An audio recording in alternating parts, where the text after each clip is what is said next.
Class ninth, a new chapter from Beehive, My Childhood, a story by APJ Abdul Kalam.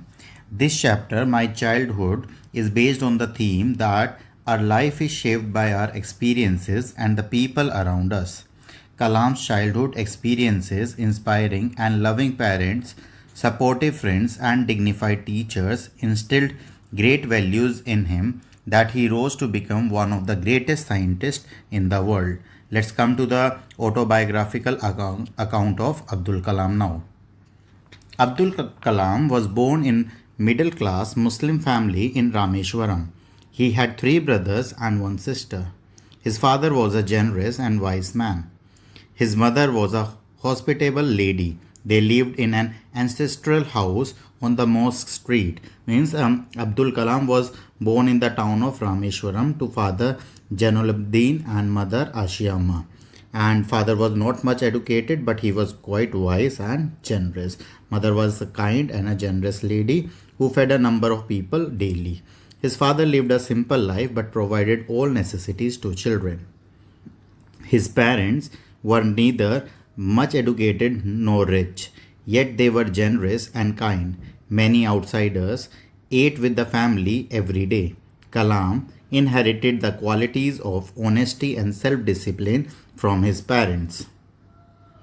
Kalam was only 8 years old when the Second World War broke out in 1939. Then there was a great demand for tamarind seeds. Abdul used to collect those seeds and sell them in the market. His cousin Shamsuddin distributed newspaper and employed him as a helping hand. This way he earned his first wages. He inherited faith in goodness and kindness from his parents. He learnt a lot from his parents, and he still remembered the pride that he felt on earning his own money for the first time. Now, Kalam's family respected all religions. They took part in the Hindu festivals. His mother and grandmother told stories from the Ramayana and the life of Prophet to the children at bedtime. Kalam had three friends: Ramananda Shastri, the son of high priest of the Rameshwaram temple, Arvindam, and Shiva Prakasham. They had different religious background and upbringing. They never felt any difference among themselves. They adopted different professions when they grew up. One day, when Abdul was in 5th standard at the Rameshwaram Elementary School, a new teacher came to their class. He used to wear a cap. It set him apart as a Muslim. And Kalam always sat in the front row next to Ramanandam Shastri, but the teacher could not tolerate a Hindu priest's son sitting with a Muslim boy. Means the communal behavior of the teacher is discussed here. Kalam was asked to sit on the back bench. Both the friends felt very sad and told their parents about the incident after school.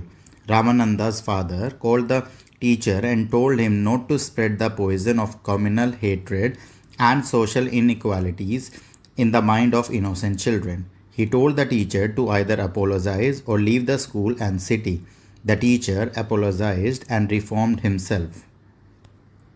Once, Abdul's science teacher invited him to dinner at his home. His wife refused to serve Kalam dinner in her kitchen as she believed in religious segregation. The teacher himself served him food and sat beside him to eat his own meal. His wife observed from behind the door and did not find any change in Abdul's behavior. After dinner, the teacher again invited him to join them next weekend. This time, the wife served food inside the kitchen with her own hand. Means this was all the reforms, etc. Means Abdul Kalam and then the science teacher, the true reformer. It is told about the same. The Second World War ended.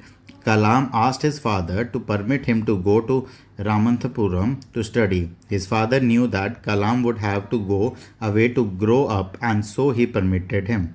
He told his hesitant wife that they should give their children their love but not force their thoughts on them, and thus he began his journey.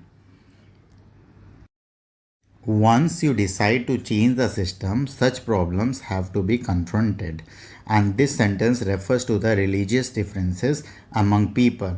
India is a secular country where people of all religion can live freely, though the ideal situation is that people of all sections should treat each other equally without any prejudice or discrimination. But the actual scenario is not that. So in this chapter we studied about the outlook of the teachers, and the two teachers were discussed of Abdul Kalam's school days, about the fifth standard when his new teacher came, then the attitude of the science teacher, and moreover we even studied about the autobiography of Abdul Kalam, and we even discussed about the social inequalities, and moreover the communal harmony. I hope the chapter is clear to everyone. Thank you.